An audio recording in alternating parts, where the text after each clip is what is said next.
મુશ્લિમ મને સપોરા નદી ગંદ્રફ્યા મેલડી છો. પણ એટલું યાદ રાખજો કે ગુના તમારી માના તમારથી થયા ને એટલે દુઃખી થયા છે. કોઈ દુઃખી કરવા નતા આયા. કોઈ કરવા આયા છે? શું કરવા કોઈ માતાજી તમને દુઃખી કરવા આવા? તમે લઈ લીધો, તમે પડાઈ લીધો, તમે તો દુઃખી છો. પોતાનું રહેવાનું ઘર નથી.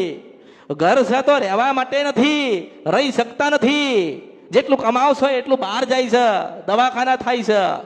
દવાખાના બંધ કરવા હોય, મોટી તકલીફમાંથી બહાર આવી હોય ને તો યાદ રાખજો. કાયમ કહીશ, કાયમ કહું છું, કાયમ સાંભળતા રહેજો કે મંગળવારનો ઉપવાસ કરજો અને તમારી કુળદેવીના પ્રાર્થના કરજો. તમારી કુળદેવી જે કોઈ હોય એને સુખડીને શ્રીફળ ધરાવજો, ધરાવજો, ધરાવજો, ધરાવજો, ધરાવજો, ધરાવજો. જો શ્રાદ્ધ આવે ને, શ્રાદ્ધ આવે તો લોકો દીવા બંધ કરે છે ને કોઈ દીવા નહીં બંધ કરવાના. રાતે ને દિવસે નથી કોઈ બંધ નહીં કરવાના. દીવા આપણા ચાલતા રહે. દીકરાનો જન્મ થાય કે દીકરીનો જન્મ થાય, કોઈ માતાને કશું નડતી નથી. કોઈ જગ્યાએ લખેલું છે કે માતાના આભળ છે લાગે? ના લાગે, ના લાગે, ના લાગે, ના લાગે, ના લાગે, ના લાગે, ના. દેખાતી જ નથી. તો જે દેખાતી નથી એને કેવી રીતે ઓળખો છો તમે? કેવી રીતે ઓળખો છો? એટલે ફુવાવટ આપણા ઘરે આવ્યું હોય ને તો દીવો ચાલુ રાખજો. શ્રાદ્ધ આવે ને એટલે પેલા હરાજ નહીં નાખતા.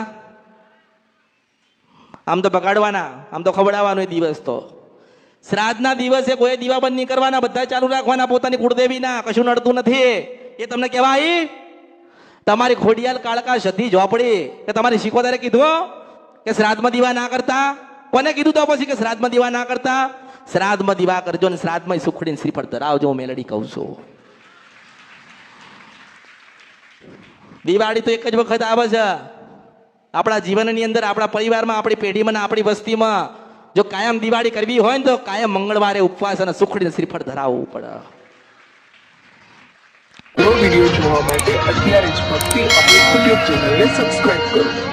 બીજા વિડિયો જોવા માટે આપણી યુટ્યુબ ચેનલ શ્રી ભક્તિ અમૃતને લાઇક કરો, ફોલો કરો, શેર કરો અને સબસ્ક્રાઇબ કરો. બેલ આઇકન દબાવવાનું ભૂલતા નહીં. જય માળી હર હર મહાદેવ.